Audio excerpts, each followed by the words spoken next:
Hello everyone, my name is Sharif Adam and I have been playing role-playing games for almost 15 years now. Most of that time I've been a dungeon master, so I've ran the campaigns. And one of the questions that I get the most is, how do I make a good character? Now, I don't like the idea of good character. Instead, I like to think of what makes a multi-dimensional character. That to me is how to make, I should say, the best character. Now, the way I'm going to talk about this is I'm going to talk about different categories of character making, or I should say character depth or dimensions. These categories are going to be very broad. They're ultimately arbitrary because I'm the one creating them. And the reason why I say they're arbitrary is because there's a lot of overlap. So the whole entire purpose of me making these categories is just for ease of this conversation or of this video. To start with, I'm going to talk about background.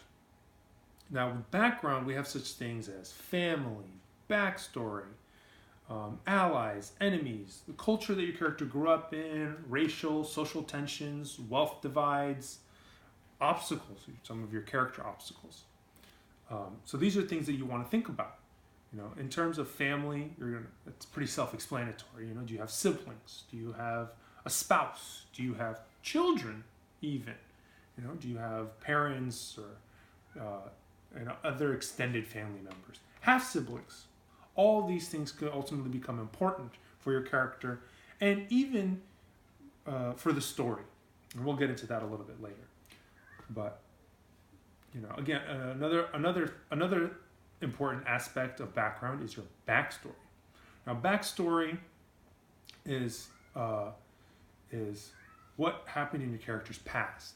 Ultimately, you can think of background as everything that happened before your character started adventuring. Background is your past, but backstory is specifically the moments of your past that have affected your character. For example, did a family member of yours die tragically? Did you witness it? Did you do it? Do you know who did it? Was it one of your family members who killed another one of your family members? What kinds of things happened within your family or to you? Maybe a friend betrayed you, or maybe you were rich and then you became poor because of some bad financial decisions. Maybe you were injured and have this lingering injury now. All these are good backstory elements that help mold your character into a more multi-dimensional character. They add depth, creases to your character. Another thing that kind of works well with what we were talking about is allies and enemies. Do you have any friends that you could rely on? Any contacts that you've made throughout your time in the city that you grew up in, or maybe in the cities you grew up in, for example? Like maybe you and your family traveled until you started adventuring. All these things are good to think about.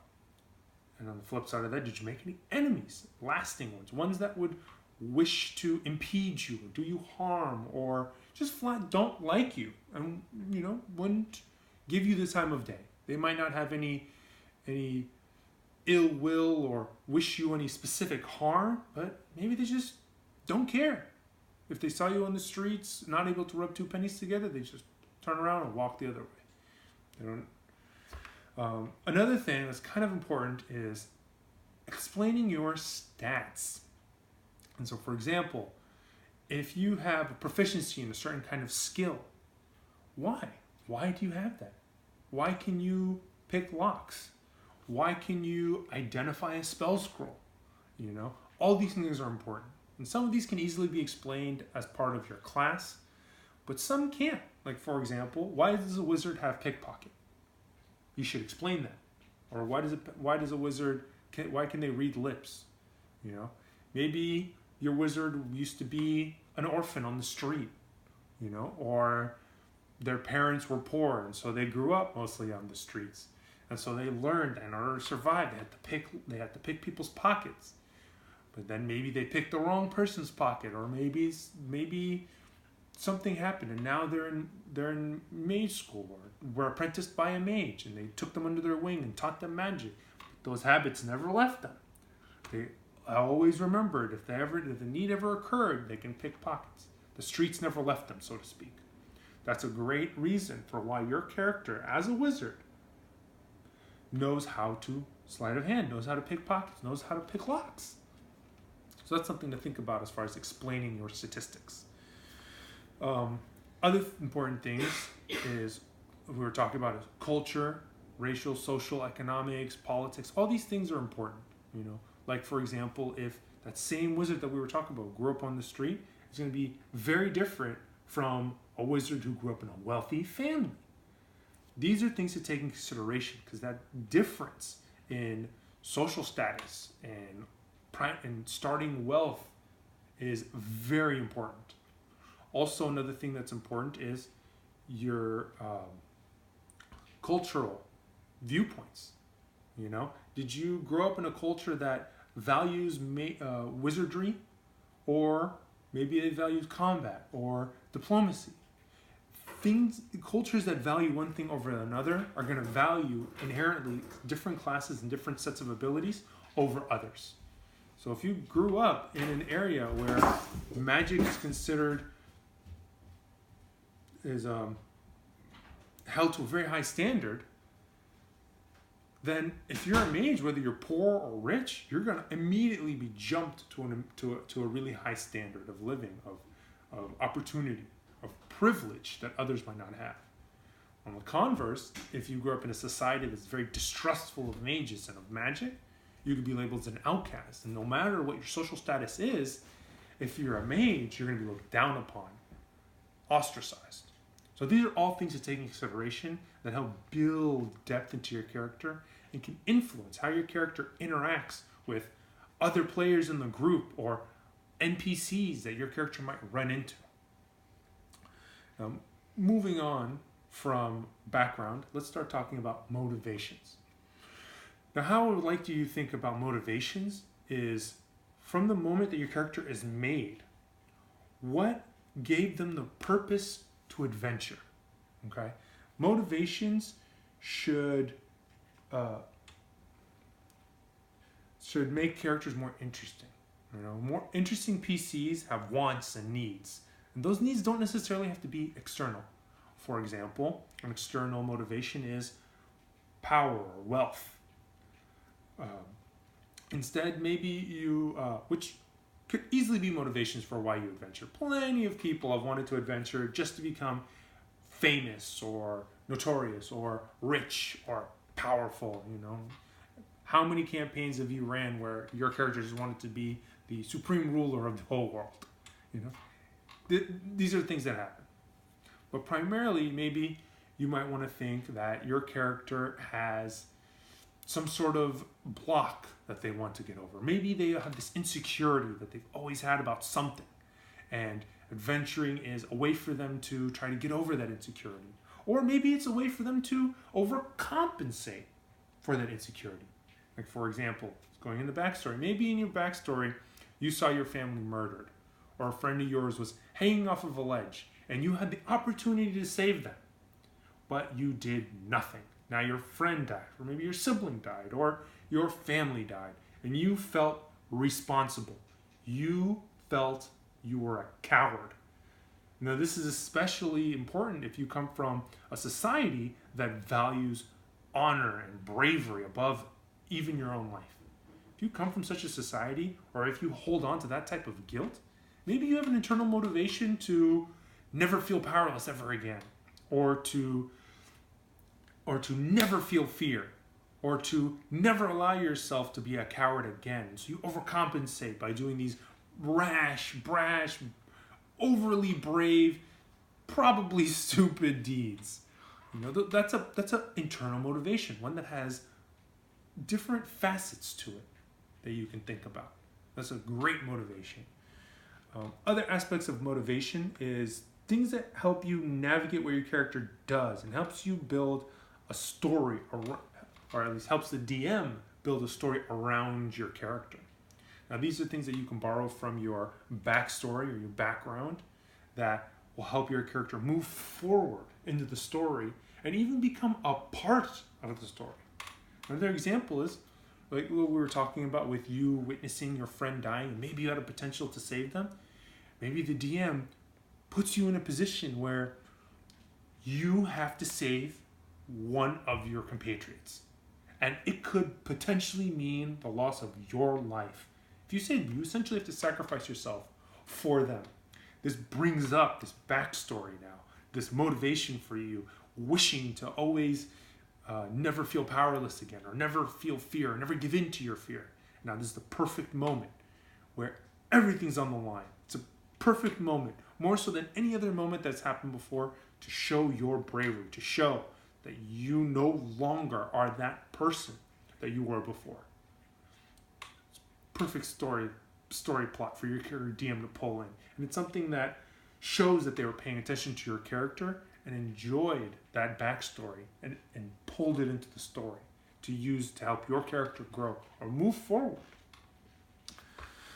The next thing I want to talk about are cliches. Now, I mentioned some cliches already, and I want to say that cliches aren't necessarily bad. The reason why cliches has a negative connotation to it, but ultimately, all I want you to take from what a cliche is that it's something that has been done repeatedly before by other people, and it's something that's easy to go back to or easy to deal with from a storyteller point of view or a character making point of view, whatever the case may be. So that's often why they get a bad rap, so to speak. People think you're being lazy if you use them. Perfect examples of cliches. Someone who seeks only power or wealth. Orphan characters. How many characters do we know of that have their parents die or their family die and are orphans? Only people left in their clan or their family or whatever the case may be, and now they have to seek vengeance. This is true of heroes and villains. Another thing is, we all know these characters who, I'm the thief, I'm the rogue, and all I want to do is steal stuff. One that can quickly become a really annoying motivation and a really tiresome one, especially for the group. You have to think more about this one. This is the one where I would say has the strongest negative connotation associated with it. But we'll talk about how we can make these more multi-dimensional, so to speak. Another one is for more experienced players or people who are more familiar with role-playing games, more specifically Dungeons and Dragons, you'll know the lawful stupid paladin. Okay, now this is a paladin who over-exaggerates the ideas and the valors of what a paladin is. Takes lawful good to the nth degree. Takes it way too far. Okay. Another one is the apathetic characters. Generally, these characters are the alignment of true neutral. Okay. Another one is ones who are so tied to their statistics that they can't think outside of the box, or they can only understand character creation or character depth from what is directly on their character sheet. Now, what's on your character sheet as far as statistics go, you explain it. It doesn't explain you. You aren't tied to what your stats are. There's plenty of characters I have made who had a very low charisma, low social ability, but still dealt with social situations. There's ways to do it that's appropriate for your character, but just because you have a low charisma and you're in a group with a high charisma character doesn't mean that you cannot participate in social situations. It just means that you're not going to be very good at it, but you can still succeed in them. Same thing with if you're a weak character, doesn't mean you shouldn't enter melee combat, or that you can't, or that you won't be good at it, or that you won't be able to succeed in it, or have to deal with a situation that involves strength. What if you're by yourself and a door is stuck and you need to get out of that room because there's a group of orcs coming behind you, or a group of wolves coming behind you? You're gonna have to bust down that door any way you can. You gotta figure it out. This is a place to use your creativity, to think of alternate ways where you can essentially go around the statistics that are on the character sheet. That's good role playing.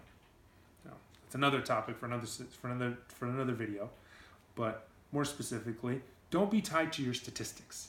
Okay, they don't define your character. They just help influence your decisions. More specifically, your die rolls. Now, the last cliche I want to talk about is the grizzled veteran of so many combats who nothing surprises me anymore. This is really just like a wrinkle off of the apathetic veteran character who nothing surprises them. Now, I have to tell you, as a dungeon master, this is perhaps one of the most annoying characters for me personally. I don't care how grizzled of a veteran you are. I don't care if you started off playing at 20th level. Okay? Things still affect you. There are going to be things that you haven't seen, and even if you've seen something over and over and over and over again, those things accumulate. Those things have consequences. That's the very definition of PTSD, even. You know? If you've never dealt with your feelings over something, that's going to build up. That's perfect backstory for your character expressing these in different ways instead of becoming an apathetic, boring, emotionless character. Okay.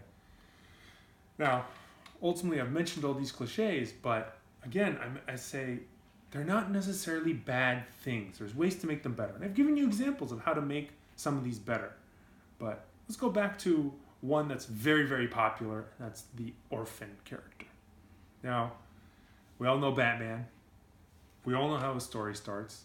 He 8 or 9 years old, something like that, a very tender age, walking home with his parents from a movie, and a thief comes out and shoots his mom and dad right in front of his face, leaving him alive, scars him for life. Eventually, when he grows up and sees that his city of Gotham is so riddled with corruption and violence and crime, and the police is corrupt and can't do anything to stop it, he takes it upon himself to do what his parents always wished they could have done, clean up the city by becoming a vigilante superhero, and chooses to erase and eradicate crime from his city. It's a compelling story. It's pretty decently told. But everyone has an orphan subplot. It's one of the first things that you do as a D&D character. Why? Because it's easy. You don't have to deal with family. You don't have to deal with connections. You don't have to deal with politics, how you grew up, what culture you grew up. You don't have to deal with anything, really. You can just start your character from the character sheet and move forward. It's an easy motivation for why you started adventuring. Revenge. Another cliche.